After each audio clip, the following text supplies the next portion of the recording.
Well, Brielle, thanks for joining me for Coffee with Coach this month.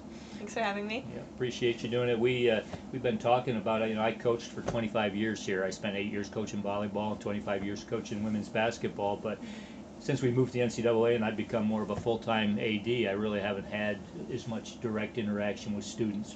And so as Jason and I brainstormed about that a little bit, we were talking about how do we change that? How do I get out and be more intentional about that connection? So we thought this was one way we could do that, that I could take maybe over the course of an academic year, 8 or 9 different student athletes and get to know them in a deeper way. So thanks for joining us, and we're looking forward to getting to know you a little bit better today. We were at your game the other night against Geneseo on Tuesday night. Yeah, it's a big game. That was pretty exciting. Number 12 in the country. Yeah, it was awesome to tie them. It was a little chilly. It was interesting. Yeah, it's funny. This time of year we call 50 cold. My trainer was saying she needed to bring her heater out there, and yet if we had that kind of a day in the spring, we'd be out there in our shorts and t-shirts. We'd think we were warm, but that was exciting. I think they probably came in here assuming they were going to get a win. That you guys are a little bit of a rebuilding mode this year, a little bit younger kind of thing, and they probably came in thinking this is going to be an easy win, and yet you guys you hung. It might have been one of the best games, at least from a spectator's perspective, one of the best games you've played all year. How'd you feel about it?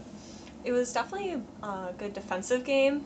We had some opportunities to score, which were great, and we could have capitalized on them, but we did a great job just not allowing Geneseo to score. They shot a lot out wide and a lot over the net, so I was able to kind of allow them not to have really tough chances right in the middle of the net.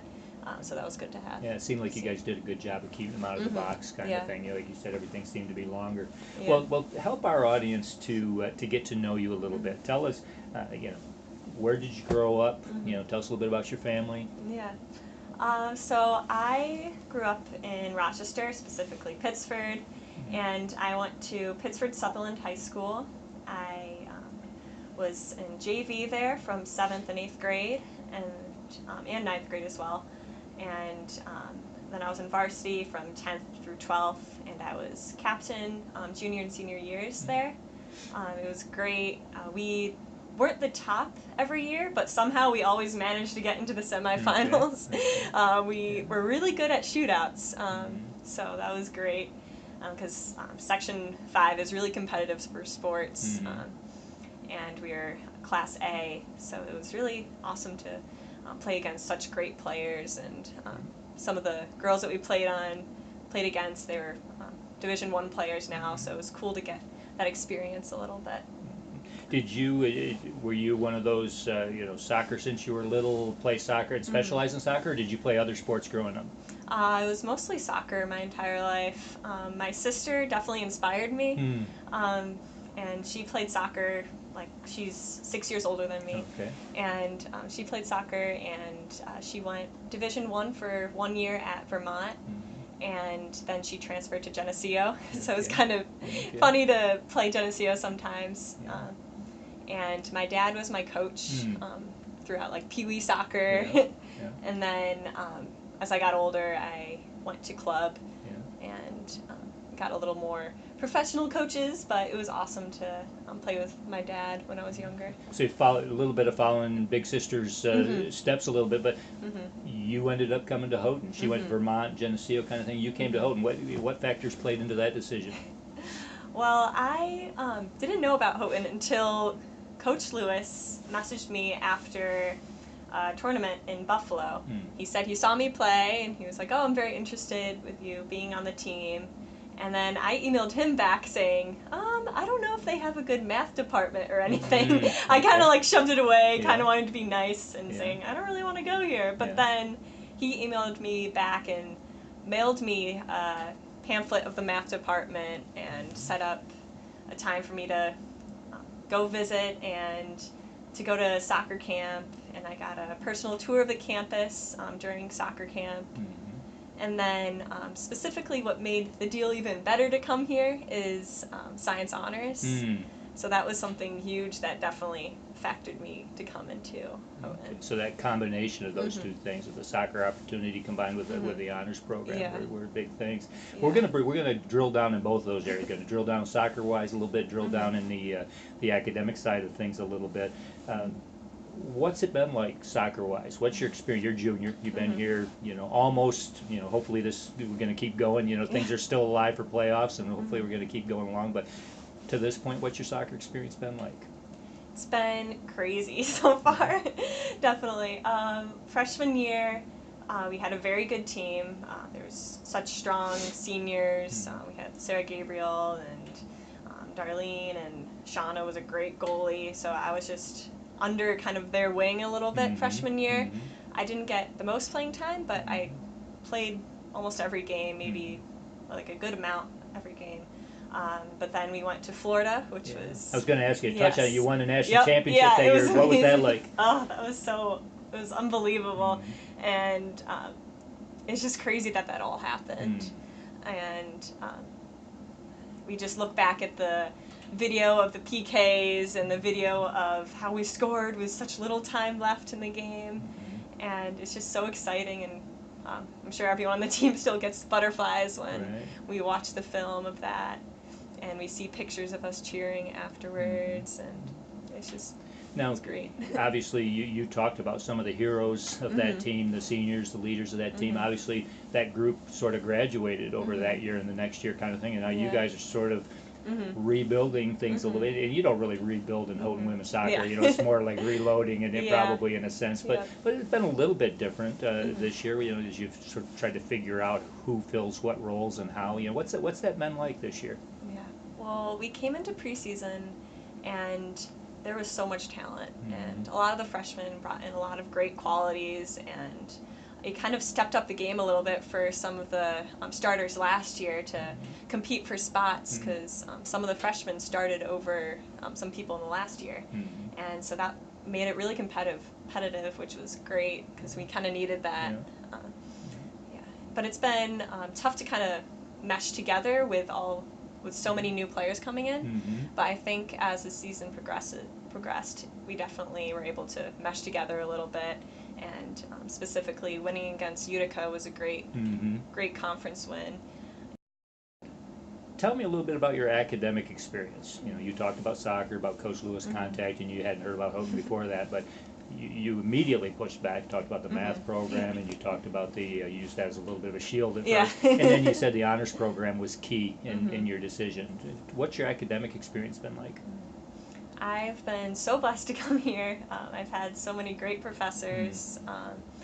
I came in, I knew I wanted to do math, but I wasn't quite sure what I wanted to do with it. I first thought I was going to be a high school teacher, so I started out with some education classes, and I thought those were great, but then I kind of fell in love with this area of applied math, because I really love biology too, but I was so in conflict of what should I do with biology, education, and math, and I love all these upper level classes. So then I really wanted to pursue in applied math, specifically because of courses like math modeling, where we got to model different things that happen in life, like predator-prey stuff, and our project was to model the Great Pacific Garbage Patch in the Atlantic Ocean. And that was Pacific Ocean, I mean. But it was so cool to kind of apply math to real world things.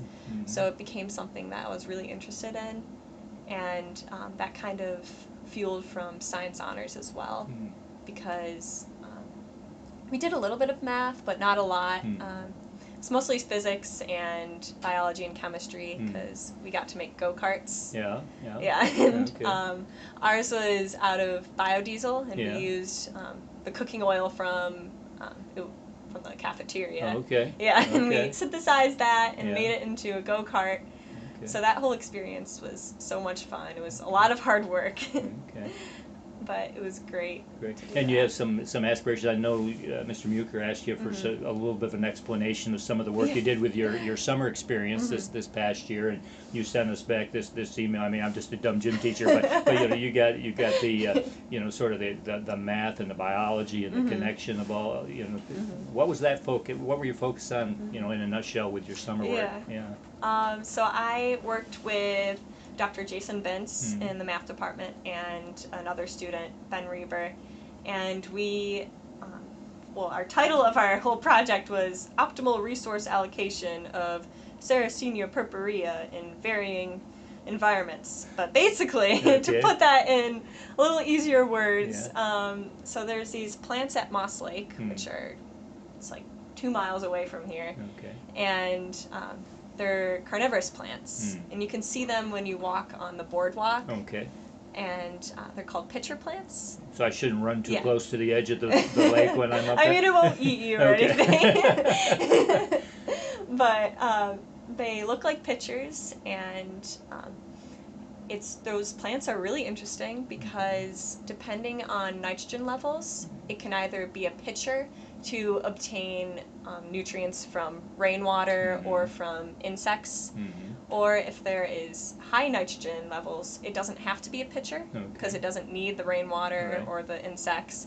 So then it becomes a leaf and does photosynthesis. Okay, cool. So it's kind of interesting. It has, it's called phenotypic plasticity because it can vary between these two forms, which is kind of cool, but we wanted to model that.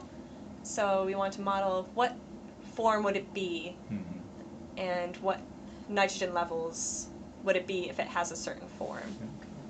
Yeah. So basically, you told your parents you were working on this, but you were really hanging out at Moss Lake all summer. I mean, we were one of the first people to be able to actually canoe in Moss Lake. Wow, okay. They don't allow that Oh, okay. at all. You had to get special permission to do that? Yeah, so it's cool. And and we got a little bit of weird looks from some little kids that went on field trips because it was in like June when they still had classes. Yeah. What are you guys doing out there, kind of thing? Okay. Yeah, so so that was a lot of fun to do that. So that seems like some pretty intense academic work. It takes a lot of time, kind of thing. You don't. You not only play soccer, you've taken up lacrosse. How do you balance 2 collegiate level varsity sports with the kind of academic load that you're talking about? It's a lot of time management, definitely. I'm a person that always makes lists. So I check off if I completed it before a certain time of the day. Okay. So if I I'm going to do this math problem before noon, hopefully, and then I would check it off, and I would have everything wired down to like hours or even minutes sometimes.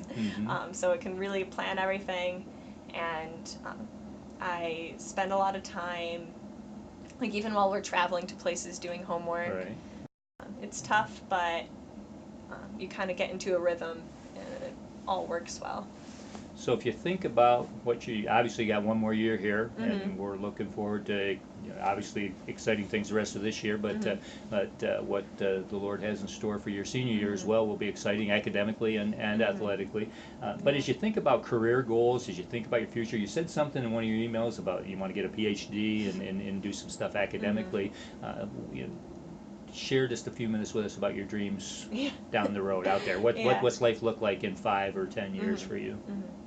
I mean, God willing, I hope I get a PhD, but I would love to go into some department to get my PhD in either a mathematician that does like ecology or an ecologist that does math. So I'm kind of flexible in that. I love doing field work and I love doing math, and I just want to learn a little more about this specific subject because there's some classes at college right now at Houghton that I've been able to explore kind of this math ecology, but I haven't been able to really dive into it, and that's something I really want to do. So hopefully that'll work out to get my PhD, and then after that, hopefully work at a college and teach because I'm very passionate about teaching. Right. So that area where you started, you never lost that. Yeah, I never lost that. It just different subjects that I want to teach now. Right. Yeah. So I would love to do that and maybe do research at the institution that I work at as well. Cool. Yeah. Well, thank you so much. I mean, I talk about wanting to get to know student athletes a little bit better. That's more than I could have ever asked for. So thanks for all you do to represent the college in the classroom, and all you do to represent the college on the soccer team. Appreciate your time with us. Thank you. Thanks.